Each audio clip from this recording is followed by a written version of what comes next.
ejemplo, la doctora Teresa Neri nos pregunta ¿cómo llevan a cabo la farmacovigilancia de sus productos con cannabis?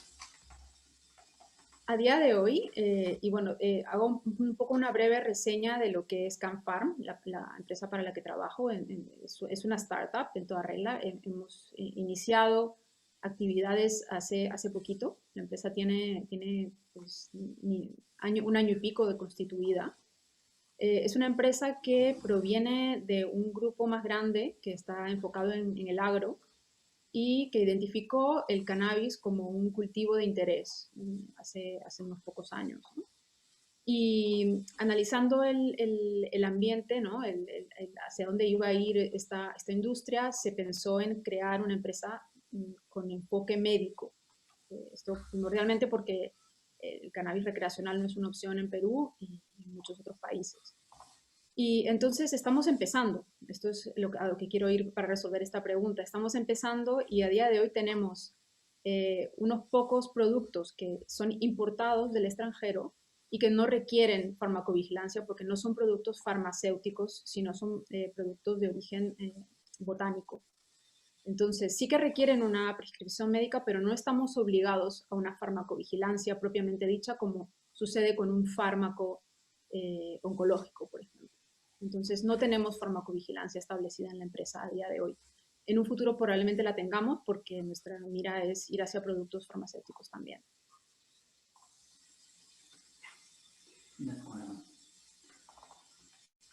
¿Logramos resolverlo? Sí, ¿lo pudieron resolver? Vale. Adelante. Comencemos entonces con la presentación. Muchísimas gracias.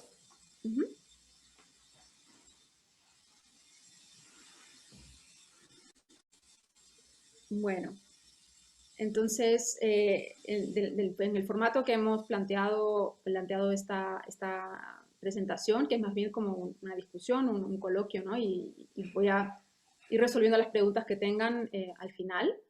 Nos hemos planteado varias preguntas que pueden ser de interés de todos. Y la primera de ellas, a modo introductorio, es algo que se plantean y se cuestionan muchos médicos y muchas personas en general, ¿no? Y es por qué, si el uso del cannabis se ha extendido ampliamente, esto lo sabemos todos, en los últimos años se han venido ganando eh, aprobaciones en el mundo, hay mucho acceso ahora mismo para pacientes, pero ¿cómo es posible que un solo compuesto pueda aplicarse a patologías tan distintas, ¿no? Como puede ser la epilepsia, el dolor crónico o las náuseas? Esta es una pregunta que muchas personas se hacen y muchos médicos se hacen, y esto les da desconfianza a la hora de utilizar productos canábicos, ¿no? Y básicamente, bueno, la respuesta no es simple, pero voy a intentar resolverla eh, bajo diferentes puntos de vista. Y si me ponen la siguiente diapositiva, por favor. Sí, en primer lugar, una razón es que el término cannabis medicinal se aplica bastante ampliamente, ¿no? Se aplica para referirse a muchas cosas que son realmente distintas. Puede abarcar tanto productos farmacéuticos purificados como preparados botánicos complejos, ¿no? Provenientes de la planta. En esta tabla que les muestro aquí, tenemos un ejemplo. Aquí les presento los 4 productos farmacéuticos que han recibido alguna vez aprobación regulatoria como medicamentos, ya sea en Estados Unidos o en Europa, y también en otros países en el mundo. Como pueden ver, estamos hablando de productos con principios activos distintos y por consiguiente con aplicaciones distintas. Así pues tenemos el marinol, que es el dronabinol, es básicamente THC, y es THC sintético. Aquí no ha habido una extracción de una planta, esto es producido en un laboratorio. El Sesamet lo mismo. Y está indicado para la anorexia, las náuseas y los vómitos por quimioterapia. Tocaremos más este tema en profundidad más adelante. También está indicado para la anorexia y la caquexia en pacientes con HIV-Sida. Por otro lado tenemos el Sativex, que es un extracto, este sí no es sintético, sino es un extracto natural de THC y CBD. Cuando hablo de extractos, esos extractos por lo general son altamente purificados, es decir, que son 99% THC-CBD, y en este caso la aplicación es completamente diferente. Esta combinación de 1 a 1 de THC y CBD se utiliza para los síntomas de espasticidad debido a esclerosis múltiple. Estas son indicaciones aprobadas por entidades regulatorias. Y finalmente, hay un producto que fue aprobado recientemente para el tratamiento de la epilepsia refractaria, que consiste básicamente en CBD únicamente, ¿no? Entonces, aquí lo que quiero explicar es que el cannabis medicinal pueden ser muchas cosas.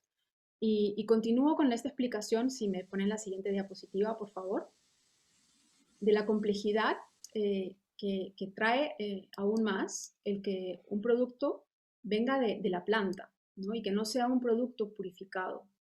¿Qué pasa aquí? El cannabis es una planta muy rica en sustancias fitoquímicas, ¿no? Y los preparados botánicos en base a ellas lo van a reflejar. Hay que tener en cuenta que la planta del cannabis y cada uno de estos compuestos que contiene, que a día de hoy rondan los 565 y el número sigue creciendo.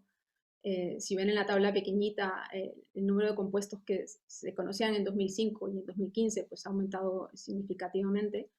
565 compuestos conocidos. De aquí, aproximadamente unos 120 son fitocannabinoides. Y hay otros compuestos, como pueden ser terpenoides, flavonoides, y todos estos tienen un efecto biológico potencial en el ser humano, ¿no? Los fitocannabinoides más conocidos son, y los más abundantes también, son el THC y el CBD, como todos conocemos, pero existen muchos otros. Y dependiendo de la genética de la planta, ¿no? Por un lado, la genética de la planta, de las condiciones de crecimiento, porque el medio ambiente también impacta en lo que sucede en esta planta, y el método de extracción, que no hay que descontarlo, el método de extracción, el preparado botánico que se obtenga va a contener una concentración y una combinación diferente de todos estos compuestos. Y como es obvio, esto se va a traducir en un efecto terapéutico diferente. Entonces, dos preparados de CBD, por más de que el frasco ponga CBD al 5%, no son equivalentes, no son iguales y potencialmente sus efectos van a ser distintos. Entonces, esto también complica las cosas, ¿no? Y no estamos hablando de lo mismo. Continuando con la explicación del por qué la amplitud de las aplicaciones del cannabis y la amplitud de efectos observados, si me ponen la siguiente diapositiva, y no voy a entrar mucho en este tema porque me parece que ya se ha tocado en alguna charla anterior, voy a mencionar al sistema endocannabinoide como un sistema regulador de la homeostasis, ¿no? Es un sistema es como un control maestro de la homeostasis corporal. Y lo curioso aquí es que este sistema se relaciona con otros sistemas del cuerpo, está involucrado en muchos procesos, en muchas vías de señalización que interactúan con otros, como puede ser el sistema nervioso, el sistema inmune, y es ahí la clave de este efecto en tantos procesos biológicos, como puede ser la regulación de la temperatura corporal, la regulación del estrés, el metabolismo tanto de lípidos como de la glucosa, la regulación del apetito, el estado de ánimo, ¿no? Son procesos aparentemente tan distintos, pero de alguna u otra forma están controlados o están afectados por el sistema endocannabinoide. Y ahí la respuesta mágica del por qué todos estos efectos, ¿no? Siguiente diapositiva, por favor. Como he mencionado, los efectos biológicos pueden ser muy diversos y el sistema endocannabinoide estando involucrado en todos estos procesos, pues si hay una disfunción de este sistema cannabinoide, pueden surgir diferentes enfermedades. Esto no sé si se ha mencionado anteriormente, pero es un concepto bastante interesante, que es el de la afectación del tono endocannabinoide, ¿no? Que esto no es nada más que pues, un desbalance en el sistema endocannabinoide, ya sea por exceso o por deficiencia de sus ligandos, de los receptores, etcétera, y que va a conducir a una serie de enfermedades que serían susceptibles a tratamiento con cannabinoides externos, ¿no? Como pueden ser los fitocannabinoides. Y en esta tabla pueden ver una serie de aplicaciones potenciales, y digo potenciales porque hay que ser muy cuidadoso. Yo creo que con todo el entusiasmo que estamos teniendo con el cannabis medicinal, pensamos que lo podemos curar todo, ¿no? Y nos entusiasmamos y vemos cierta evidencia o vemos, yo no soy clínica y no trato pacientes, pero trabajo muy de la mano con ellos y ven, pues se ven, ay, creo que en los comentarios están diciendo que se escucha bajito. No sé si se puede subir el volumen o hablo más fuerte yo. Es su audio, doctora, pero se escucha bien. Igual A ver, si puede hablar un poco ¿sí? más fuerte, Lo subo. estaría bien, pero Subo. se escucha Acabo de perfecto, subir ¿eh? el Sí, volumen. ¿Sí? ¿Se escucha? Sí, perfectamente. Vale. Gracias, Bueno, doctora. continúo y voy a hablar un poquito más fuerte.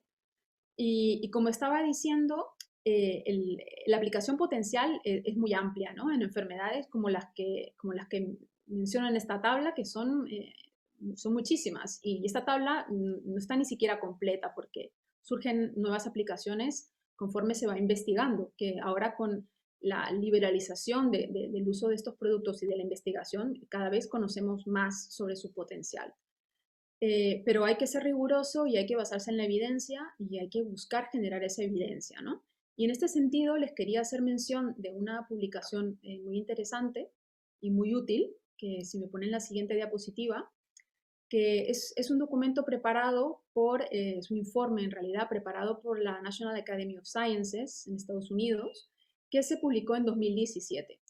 Este reporte se va a actualizar eh, próximamente porque ya no es vigente. En estos últimos 3 4 años se ha generado más evidencia aún.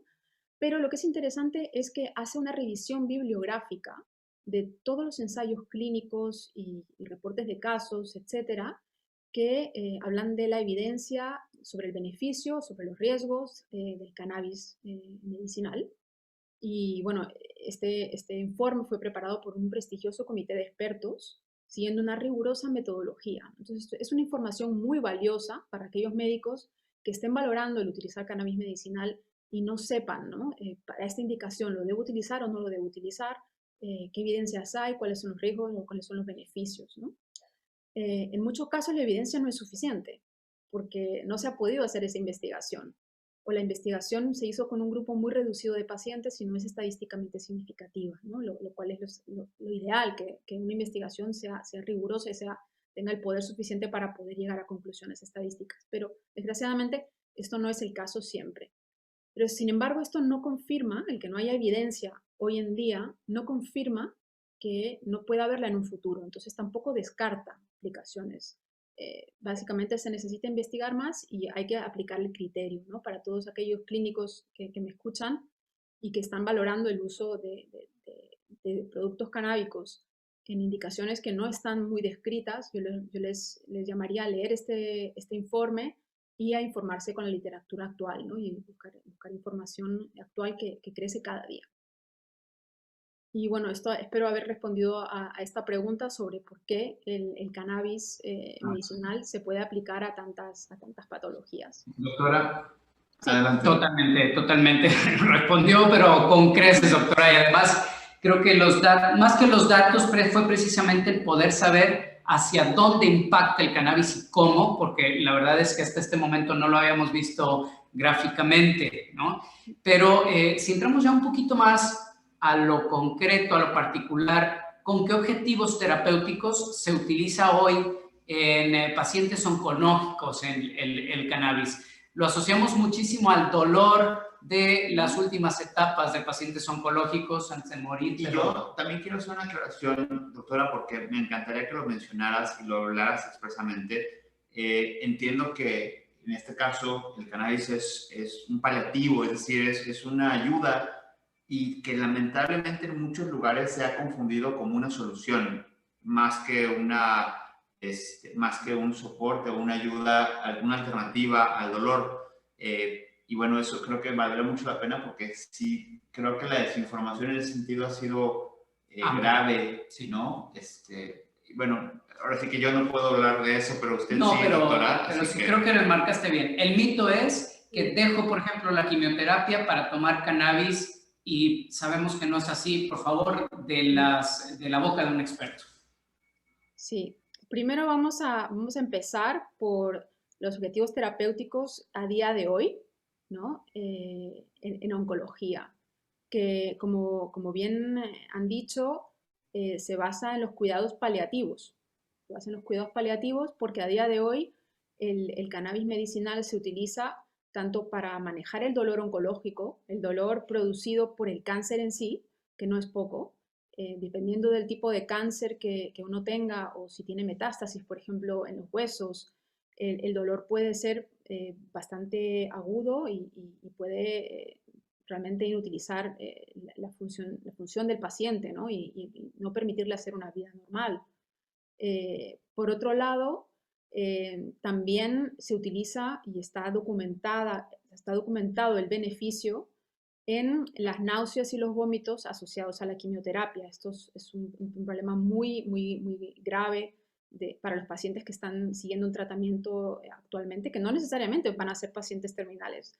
La quimioterapia se aplica con objetivo de cura también, y muchos pacientes, en base a estas quimioterapias que reciben, por más tóxicas que sean y por más duro que sea, que sea un trago amargo el proceso, estos pacientes se curan.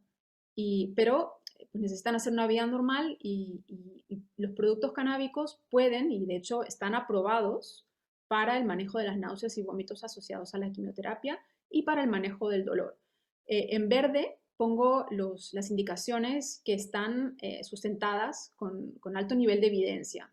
Y esto es algo que me gusta mucho de este documento que les comenté del National Academy of Sciences, porque lo que hacen es categorizar la evidencia científica de las diferentes aplicaciones del cannabis y te dicen, para esta aplicación hay alto nivel de evidencia, para esta hay valor intermedio, para esta hay un valor bajo, para esta no se sabe, ¿no? Entonces esto es una guía bastante útil para los clínicos a la hora de tomar decisiones. Entonces, en cáncer, la aplicación oncológica del dolor oncológico y de náuseas y vómitos, más que demostrada. Pero sí que quiero hacer una acotación aquí con el tema dolor, y hace nada más unos días la Asociación Internacional para el Estudio del Dolor, que bueno, traducido el nombre, IASP, por siglas en inglés, se ha posicionado para no incluir el cannabis entre sus guías de dolor, ¿no? Esto ha causado un poco de revuelta en los especialistas de cannabis, ¿no? Porque es bastante evidente el beneficio en dolor, pero todavía se están posicionando, yo no diría en contra, pero no lo están integrando en sus guías prácticas, ¿no? Entonces, no es de sorprender que haya un rechazo en la comunidad médica a incluir el cannabis como un paliativo del dolor. Pero bueno, este es un debate que continuará y seguramente cuando hay estudios adicionales y cuando realmente los pacientes exijan cannabis, porque a día de hoy, y con este tipo de productos es algo muy curioso, el paciente va y le pide a su médico. Entonces yo creo que probablemente esto con el tiempo vaya cambiando. Prosiguiendo con otras aplicaciones del cannabis medicinal en oncología, hablemos de las evidencias que hay un nivel intermedio, ¿no? Que son las que están en amarillo.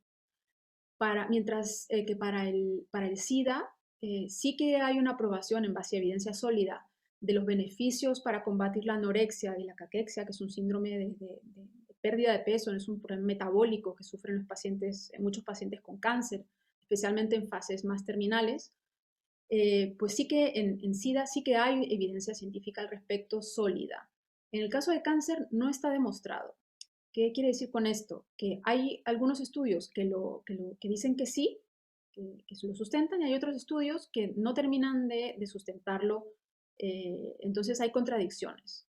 Sin embargo, sí que se utiliza, y esto ya depende mucho del criterio del médico, ¿no? Y la preferencia del paciente, porque puede que en estos casos esté administrándosele cannabis medicinal para el dolor que pueda tener, y esto ya le soluciona otros problemas, ¿no? Este es el beneficio de este tipo de productos, que atajan muchos síntomas a la vez, ¿no?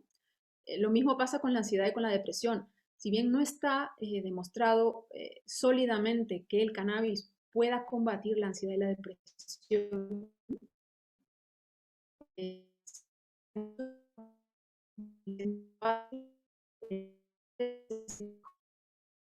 utilizando, ¿no? Aquí también hay un problema metodológico, sobre todo en condiciones que son subjetivas, ¿no? Como pueden ser los desórdenes afectivos, la ansiedad entre ellos. Es difícil muchas veces demostrar en un estudio clínico y cuantificar la magnitud del beneficio, por lo que no se llega a concluir que sea así, ¿no? Por otro lado, un punto importante y que está ahora aún en investigación, pero que quiero mencionar porque yo creo que cuando terminen de hacerse los estudios que se están llevando a cabo va a ser muy beneficioso para los pacientes, es la neuropatía asociada a quimioterapia. Esto es distinto del dolor oncológico. El dolor oncológico es dolor por el cáncer per se, pero tenemos también la neuropatía, que es el daño a los nervios y por consiguiente un dolor generado por la quimioterapia. Hay algunos agentes quimioterapéuticos como los taxanos, por ejemplo, que causan dolor al paciente, ¿no? Causan daño a los nervios.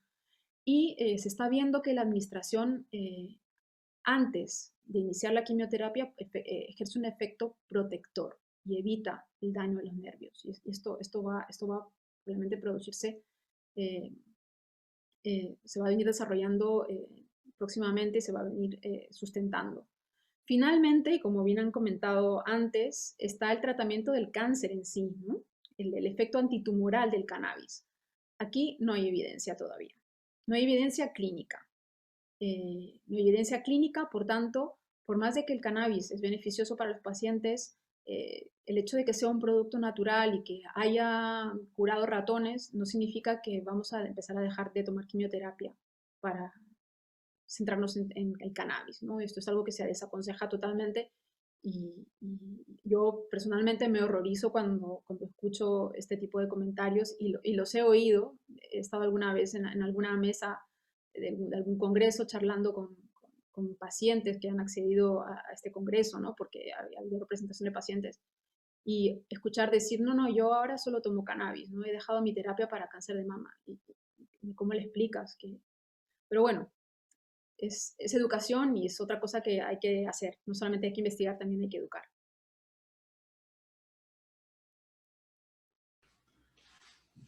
Completamente. La realidad es que esto es algo recurrente, algo que sucede y que sí, igual que usted, doctora, nosotros a lo mejor con menos bagaje que usted, pero sí nos horroriza saber que de pronto, y sobre todo cuando tiene que ver con temas de venta, cuando menos en la parte de la zona gris, que se vuelve tan peligrosa este consumo o alternativas, porque al final del día entendemos que cuando se busca una solución, se buscan todas las alternativas, ¿no? Sí. Es una búsqueda desesperada y bueno. Y con razón.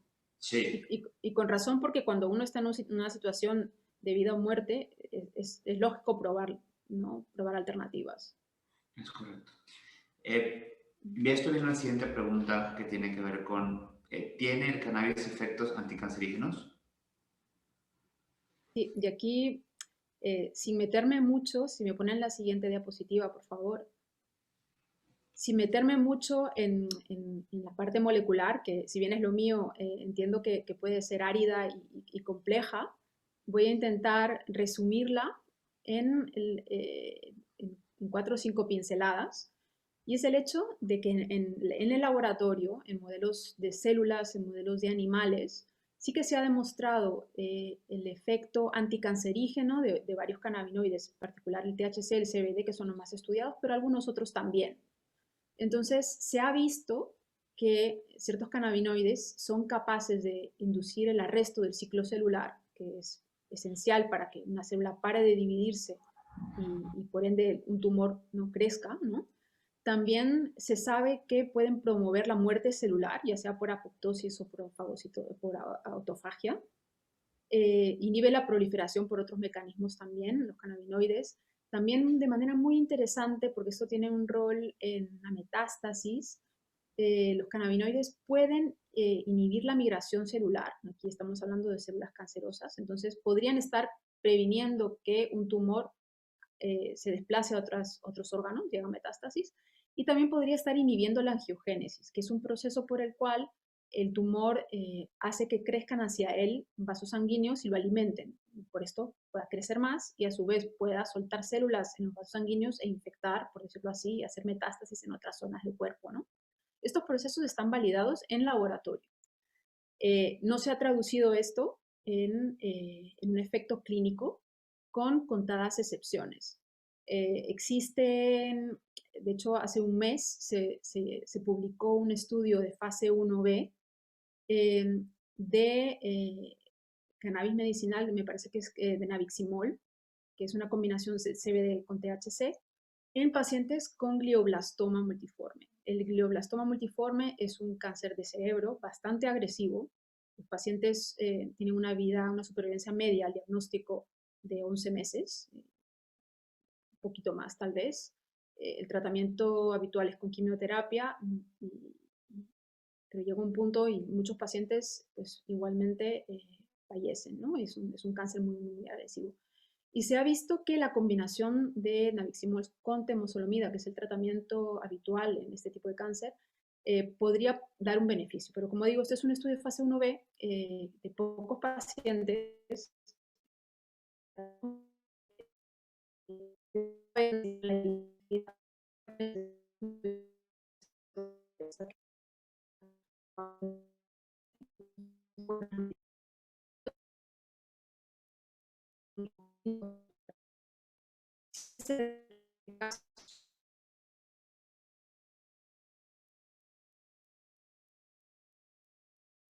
Cáncer de ovario y que han tenido una remisión, ¿no? Que sus tumores se han reducido o la enfermedad se ha controlado o incluso hay quien dice que se ha curado. Esto, claro, es debatible, pero hay cierta evidencia que hay que seguir y hay que seguir investigando porque podría ser real, ¿no? Entonces, como sigo diciendo, hace falta investigar. Pero bueno, por el momento hay que ser cautos respecto a utilizar los cannabinoides como tratamiento del cáncer. Buenísimo, buenísimo, doctora. Muchísimas gracias. Ahora, la vía inhalada, la verdad es que en otros países desconocemos cuál es el tratamiento médico o el tratamiento legal que se le da a los vapes o a estos vaporizadores, pero en el caso de México está estigmatizado, inclusive prohibido. Sí, en nuestro caso en México, la Secretaría de Salud a través de COFEPRIS lo ha restringido de forma importante, pero también tenemos la inhalación, la vía inhalada, que podría ser a través del ya bien conocido cigarrillo. ¿Es posible que como el tabaco, incremente también el riesgo de cáncer? O sea, ¿lo podríamos aparejar, podríamos pensar que son símiles? Sí, sí y no. Y voy a intentar ser breve porque creo que vamos cortos de tiempo. No. Estamos bien, tranquila. Adelante, ¿Sí? Adelante. Sí, por favor. Aquí hay que destacar un par de conceptos primero, ¿no? El primero es que el fumar tabaco ocasiona cáncer primordialmente en las vías respiratorias, de pulmón, también en el tracto gastrointestinal, porque los compuestos se disuelven en la saliva y acceden a nuestro sistema gastrointestinal, entre otras zonas del cuerpo a las que llegan estos compuestos, causan cáncer, ¿no? Pero no es el principio activo del tabaco el que causa cáncer, no es la nicotina la que nos da el cáncer, son los productos de la combustión, ¿no? Entonces, en cualquier situación en la que quememos algo, se generan productos que son cancerígenos derivados de esta combustión. Entonces, cualquier cosa que combustionemos, sea cannabis, sea tabaco, potencialmente podría tener un efecto cancerígeno. Incluso la barbacoa que nos comemos el sábado tiene productos de combustión que de hecho causan cáncer, pero bueno, claro, uno no come esto todos los días, ¿no? Y a cada rato. Pero por esto y porque ha habido estudios en los que se ha visto, y esto también se reporta en el documento del National Academy of Sciences, hay cierto riesgo, aunque no se ha demostrado del todo, hay cierta evidencia de que podría incrementarse el riesgo de cáncer de pulmón. Sin embargo, se sabe que muchos pacientes, muchos usuarios de cannabis también fuman tabaco. Entonces, hay ahí un confounding factor, ¿no? No se puede diferenciar claramente. Lo que sí se ha evidenciado es que el fumar ocasiona problemas en las vías respiratorias y agrava los problemas de las vías respiratorias que pueda tener un paciente, ¿no? Aquí no estoy hablando de cáncer, sino estoy hablando de otros problemas respiratorios que pueda tener un paciente. Entonces, a nivel médico, el fumar no se recomienda. Es preferible utilizar otras vías. Incluso la vaporización, ahora mismo hay devices, ¿no? Que están ya pensados para que la temperatura no suba lo suficiente para poder generar una combustión, pero sin embargo te permiten inhalar los compuestos del cannabis y obtener el mismo beneficio que es la rapidez del efecto, ¿no? Porque la vía inhalada es la vía más rápida, es la vía que sobre todo para temas de dolor, actúa más rápido y es la vía preferida de los pacientes con dolor. Entonces, en ese sentido, habría que ver, inclusive empujar en su momento a las autoridades a aprobar este tipo de vaporizadores que ya tienen una especie de temperatura controlada para no llegar a la combustión, pero lo suficiente para que a través del vapor lleguen los cannabinoides como una vía de administración. Eso es, creo que esta sí es información que cura. Una frase que tenemos aquí en México, esta es información que cura. Doctora, y en ese sentido, contraindicaciones, concretamente para el paciente oncológico en el uso del cannabis. Sabemos que existe también con otras, por las interacciones medicamentosas. A lo mejor si nos puedes hablar de ambas, si puedes hablarnos de las oncológicas y quizá una o dos con otras interacciones medicamentosas, ¿cuándo no se recomienda ingerir cannabis o consumirlo o inhalarlo, aun estando en una situación de enfermedad? Bueno, como con cualquier medicamento, siempre va a haber contraindicaciones, ¿no? Y estas contraindicaciones se pueden originar por la condición del paciente, ¿no? Por ejemplo, que haya comorbilidades, lo que comentaba antes, ¿no? Si el paciente tiene afecciones respiratorias, no se le puede recomendar que inhale cannabis, ¿no? O sea, habría que buscar otra vía. Pero también puede haber otras condiciones y esto por eso siempre tiene que ser supervisado por un médico que conozca al paciente y que tenga plena información sobre su caso, ¿no? Porque siempre va a haber un riesgo y hay que valorar estas cosas.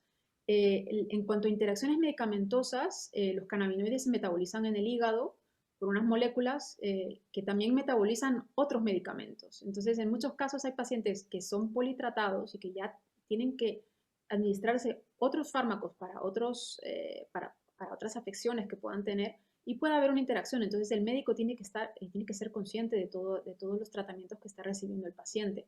Por ejemplo, para diluir la sangre, ¿no? Estos compuestos que se utilizan para este tipo de pacientes pueden generar que ciertos fármacos se vean incrementados en su nivel en sangre y causen un problema al paciente. Existe una lista muy larga de productos y de fármacos que puedan tener interacción con el cannabis, entonces siempre es bueno consultar con el médico y también hay páginas web en las que se puede consultar en tiempo real todo lo nuevo que se va reportando, ¿no? Pero yo en el caso de los pacientes oncológicos quería centrarme sobre todo en el uso de la inmunoterapia, porque a día de hoy, bueno, la inmunoterapia es una estrategia terapéutica que se ha venido desarrollando en los últimos años con mucho éxito, ¿no? Y que está ofreciendo muy buenos resultados a pacientes con ciertos tipos de tumores, ¿no? Como puede ser de pulmón, de colon, incluso de mama, triple negativo, etcétera, ¿no? Y consiste en aplicar unos anticuerpos monoclonales que van a estar, por decirlo así, soltando el freno que tiene nuestro sistema inmune para atacar el tumor. Porque una estrategia del tumor de sobrevivir es esconderse, por decirlo así, del sistema inmune. Y estos compuestos lo que hacen es desbloquear esto y hacer que nuestro propio sistema inmune ataque al tumor y lo elimine.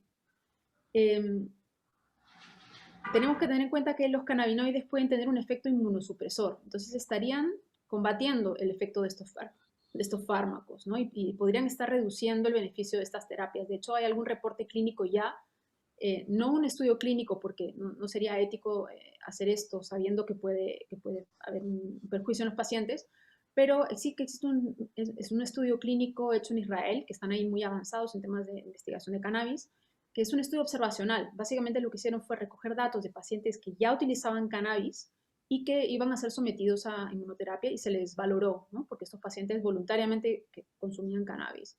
Y sí que se vio un perjuicio, ¿no? Una menor actividad de estos compuestos. Entonces, es importante para el médico, yo creo, preguntar a su paciente si consume cannabis, sobre todo si es que se va a ser iniciada una terapia inmunoterapia, ¿no? Porque muchas veces el paciente voluntariamente no da esta información, porque hay tabúes, porque no quiere contárselo a su médico por miedo, etcétera, ¿no? Hay que ser muy proactivo con eso. Totalmente de acuerdo. Y en ese sentido, doctora, y de hecho lo acabamos de escuchar con uno de los ponentes antes que usted, que precisamente el mantra del cannabis o de la industria del cannabis y de la industria médica del cannabis es el cannabis no mata, o por lo menos hasta ahora no ha matado a nadie. Sin embargo, puede haber efectos o eventos adversos con el uso del cannabis medicinal, ya sea como efectos secundarios o por un mal uso, por una automedicación. ¿Qué es lo que podríamos encontrar en ese sentido? Sí, posiblemente muchos de los efectos adversos se hayan descrito por un uso no controlado, no guiado por un médico, eh, como pueden ser, ¿no? Desorientación, mareos, ¿no? Incluso el desencadenamiento de una euforia, aunque bueno, muchas veces el usuario busca esa euforia, entonces el, si un efecto es adverso o no ya está en la persona también, pero puede incluso desencadenarse una paranoia o haber alucinaciones, ¿no? Esto está sobre todo asociado con pacientes que han consumido productos que son altos en THC, muchos de ellos con motivos recreacionales más que médicos, ¿no? Pero muchos pacientes médicos, ¿no? Muchos pacientes que lo necesitan por un tema terapéutico también necesitan consumir THC, no hay que demonizar al THC, y puede que en algún momento necesiten este efecto sedativo y en su día sea un efecto adverso y en otros momentos pues sea lo que busca el paciente, ¿no? Pero además se pueden producir pues mareos, boca seca, cierta desorientación. Hay también una alteración de la función cognitiva, puede afectar la memoria, esto es verdad, pero lo que se está viendo es que muchos de estos eventos adversos cognitivos son pasajeros. Entonces, no hay que preocuparse, el estigma más grande de lo real, ¿no? La gente no se queda desmemoriada por consumir cannabis. Lo que sí hay que tener en cuenta es que la adicción puede producirse, pero esto no es un tema tan relacionado al cannabis per se, sino más bien a pacientes o personas que tienen una personalidad adictiva y tienen un riesgo, ¿no? O sea, sí que hay personas con una predisposición a la adicción, pero no es específicamente para el cannabis. Pero hay que tener en cuenta todas estas cosas antes de iniciar un tratamiento. Doctora, y adicionalmente a esto, al menos en otras ponencias o en otras charlas se han mencionado cuando hay consumos, a lo mejor en exceso, consumos continuos con alcohol y los daños hepáticos que tienen que ver con esto. ¿Nos podrá platicar un poquito respecto a esto cuando realmente a lo mejor pudiera llegar a ser contraindicado contra también otros medicamentos, ¿no? Cuando hay un tratamiento, tengo entendido que también con antibióticos, ¿no? Con antidepresivos, tengo entendido que también se generan contraindicaciones muy fuertes. ¿Tiene usted algo de información respecto de eso, algo que nos pueda compartir? Sí, por eso es muy importante que siempre el tratamiento se inicie con un médico y con un médico que conozca de cannabis, porque dependiendo de lo que el paciente necesite tomar, puede que haya que reemplazar o ¿no? cambiar el tipo de terapia si es que, si es que hay una voluntad ¿no? De iniciar cannabis sí o sí, ¿no? No hay que valorar el no iniciarla. Puede haber interacciones con antidepresivos, puede haber interacciones con muchos otros medicamentos. Las interacciones no suelen ser graves, o sea, no, hay unos, no se han evidenciado eventos adversos muy graves en ningún caso. Entonces, tampoco es para alarmarse, pero sí hay que tener en cuenta esto y los casos son muy diversos, o sea que habría no, esto yo creo que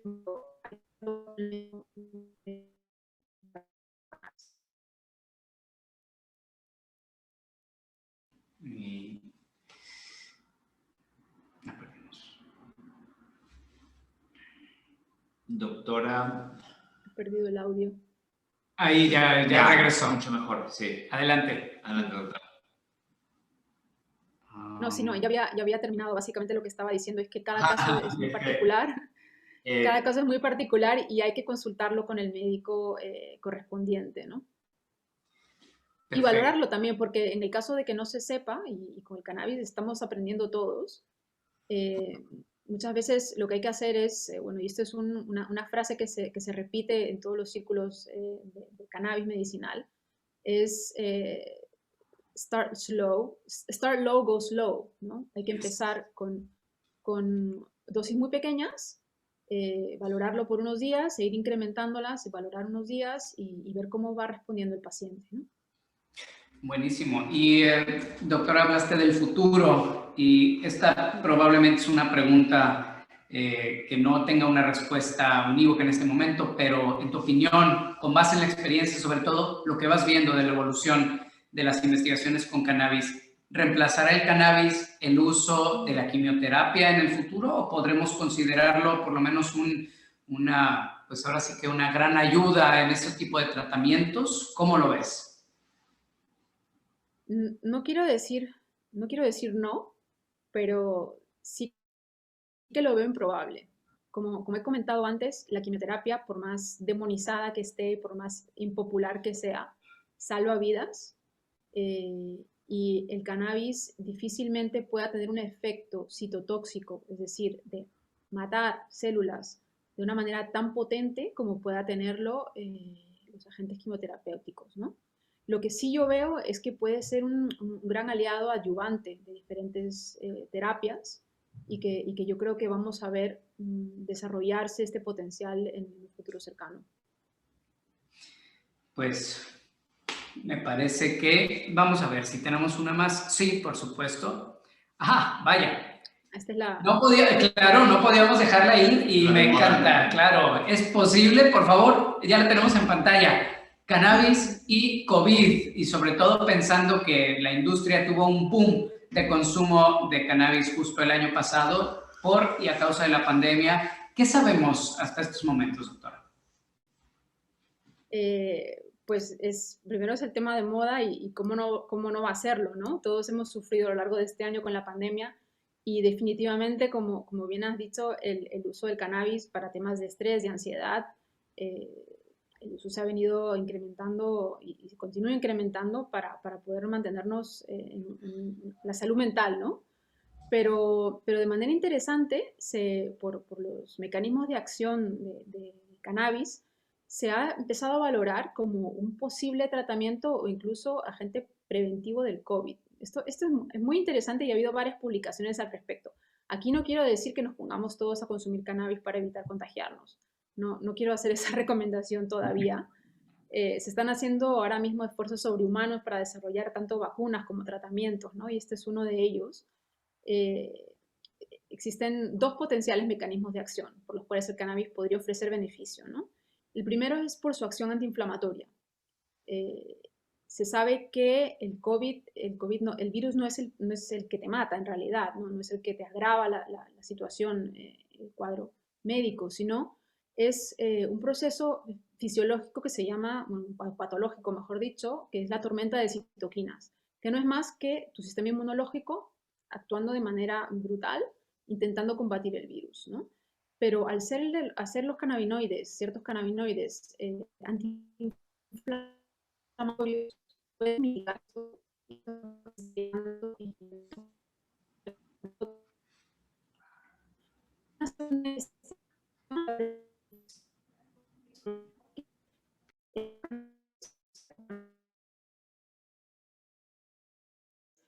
de una molécula que se llama ACE2, que es una molécula que está en la superficie de las células, sobre todo en la célula respiratoria, del tracto respiratorio, que es por donde el virus infecta las células y por donde entra el virus, ¿no? Entonces, bajando la expresión de esta molécula, tú puedes prevenir, puedes evitar un contagio, ¿no? Este es el racional. Pero como digo, todavía se está investigando y no hay que entusiasmarse demasiado. Y yo por lo menos les recomendaría seguir manteniendo la distancia social y vacunándose si es que tienen acceso a una vacuna a día de hoy. Doctora, el efecto del cannabis es el mismo en todas las personas. Sabemos que depende mucho de la masa corporal, depende mucho de la altura, de la complexión de la persona en general, pero ¿hay alguna otra circunstancia que tenemos que considerar para el efecto que, disculpen por la redundancia, el efecto que tiene el cannabis en las personas? Totalmente, totalmente. Y a día de hoy no sabemos bien cómo valorar esto, por ello lo de start low and go slow, ¿no? Se va probando con cada persona y es la manera de hacerlo. Pero la experiencia varía y el efecto varía porque existe una base biológica para esta diversidad, ¿no? Y esta base biológica son básicamente nuestros genes. Algunos metabolizamos el cannabis, o los cannabinoides, mejor dicho, porque podemos metabolizar diferentes cannabinoides por diferentes vías de manera diferente, lo que permite a algunas personas tener niveles más altos de THC en sangre, por ejemplo, afectándolo por más tiempo que otras personas. Esto es un ejemplo de esto, ¿no? Y así con los distintos cannabinoides. Entonces, un diferente metabolismo existe. Por otro lado, también nuestro tono endocannabinoide puede ser distinto, tanto dado por nuestros genes como por factores ambientales, y por ello podemos ver afectados de manera distinta por el uso del cannabis.